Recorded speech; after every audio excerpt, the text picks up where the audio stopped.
The next common answer is $1 million. No regard given to whether they live in Kansas or Manhattan, just $1 million. I don't even bother asking what they're going to do with the $1 million, because if that's the answer, they haven't thought about what it actually means. The third answer on what does a rich life mean to you, the most common one is, I want to pay off my debt. I actually find this to be the most haunting of all. It's no surprise that if the entirety of your rich life is the dream of paying off debt, it's no surprise that you're not living it. Because nobody wakes up in the morning and says, yeah, I'm going to get this debt. It's not motivational. It's not inspirational. It's not aspirational. It's just a task. It's like a to-do item on your calendar. And what I want to talk about is going beyond the simplistic answers.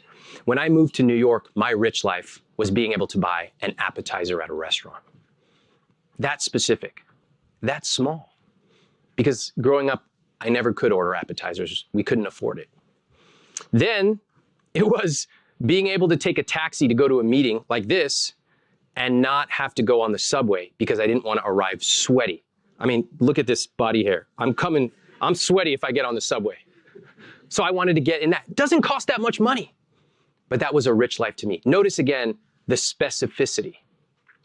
When I ask people what their rich life is, I want to hear answers like that. Now they could be bigger.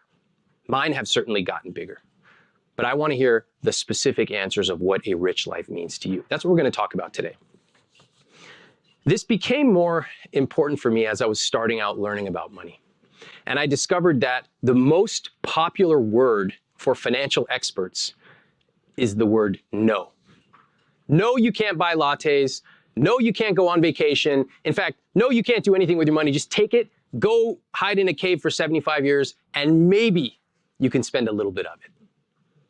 I just looked around at my friends and I did not want to live that kind of life. I wanted to go out. I wanted to buy a round of drinks without having to feel guilty. And as I got older, I wanted to experience different things using my money.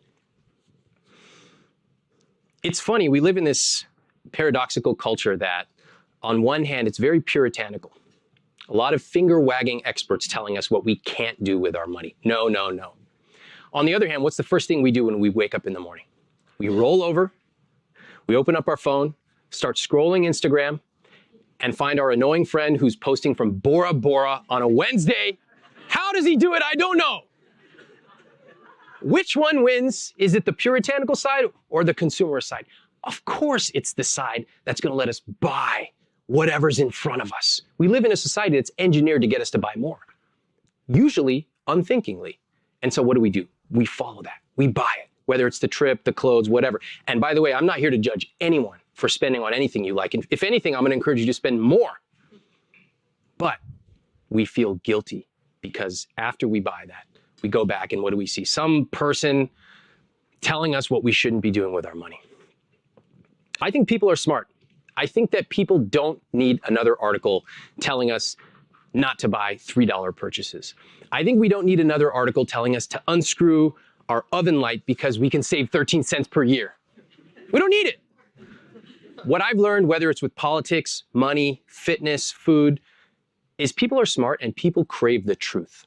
They don't just want to know generic pablum, generic guidelines. They want to know the specifics. Tell me, where do you invest your money?